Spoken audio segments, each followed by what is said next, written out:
All right. So phase one, Bigfix is protecting the carbon black agents, making sure that they're up and running.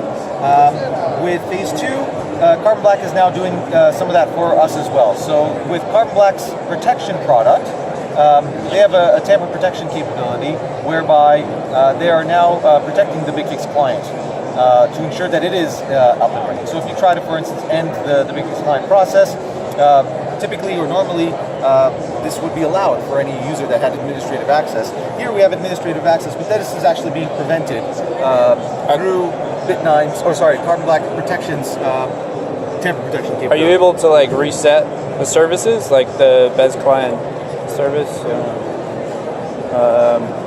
So like to restart it, for instance? Yeah, services.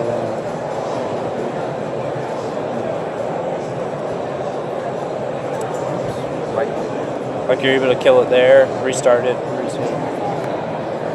I am able to restart it, but I'm not able to stop it. So if you, because it was there, did it pop up a menu if you hit stop on it, or? Let's see. Now these rules are still being obviously, yeah, I know it's still being developed and tweaked. So don't make me throw you curveballs that you can't answer. This is good. If we find something that we're not covering, we need to. So yeah. So yeah, if you hit stop there, does it kill it? Actually, did stop it. So we shouldn't allow that. We'll follow up and get that addressed. That is awesome. So tamper protection is the third use case. There's a fourth use case, and that's it. For now. So the fourth use case is around a concept within Carbon Black called banned files. You can ban files both in Carbon Black Response as well as their Protect product. Let's say you identify a particular bit of malware and you want to prevent that malware from executing.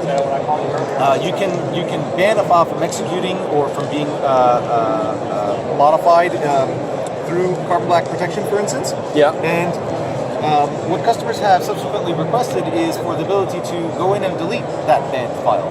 Carbon Black currently doesn't have that ability, but they are able to send us just leverage Bigfix to kill it. Yeah, exactly. Send us the data associated with banned files, and we'll go ahead and identify where those files exist in the environment, as well as provide you the ability to go ahead and delete them. Now, this may have been them speaking on a very broad scan, but they use that word automate, where it would push off tasks automatically. Does that happen at all, or do they use the wrong word? No, I don't think they use the wrong word. So there's, I think, a couple different maybe contexts with automation as it relates to, is it this use case in particular you're talking about? Well, they were talking about, so this is how they set it up for me.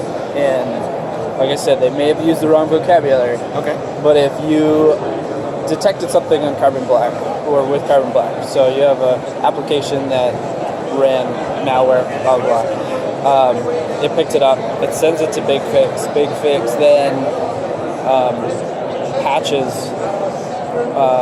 that software, like say it's Adobe, we're running Adobe's, it patches automatically, or could be automatic.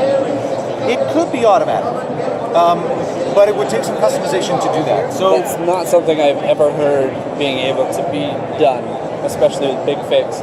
As far as everybody's always got to go in there, take the action, and do something. Yes. But if you have a trigger to go and push that action, I'm just curious as to. Yeah. So by design within Bigfix, we want to make sure that you are aware of what you're doing. Exactly. Which is obviously very, very powerful in terms of the change you can impact in the environment. Oh, yeah. So yes, right now. The way this is done is we're presenting this information contextually to the operator, to the Bigfix user, and giving them the context, the intelligence with which to prioritize their efforts. Right? We're not deploying the patches automatically. So the vulnerability information that we're getting is being displayed within the dashboard, which then allows an operator to go in and deploy a patch, let's say, a fixlet that we have to address that particular vulnerability. We're not doing that part automatically. Okay, just making sure I knew. Yeah, the data is coming automatically. We're processing it, doing a lot of mapping and stuff like that automatically. you theoretically could, via the REST API, for instance, build automation to deploy these automatically. That is a capability that exists within Bigfix, but it's something that would have to be built using our APIs.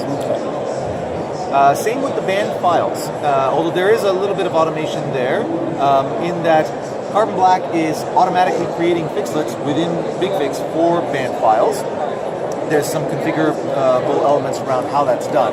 But so Carbon Black creates a fixlet within Bigfix to identify banned files. And the way that works naturally, once you have a fixlet, we're able to automatically detect across the environment where those banned files exist. Okay. Stop that.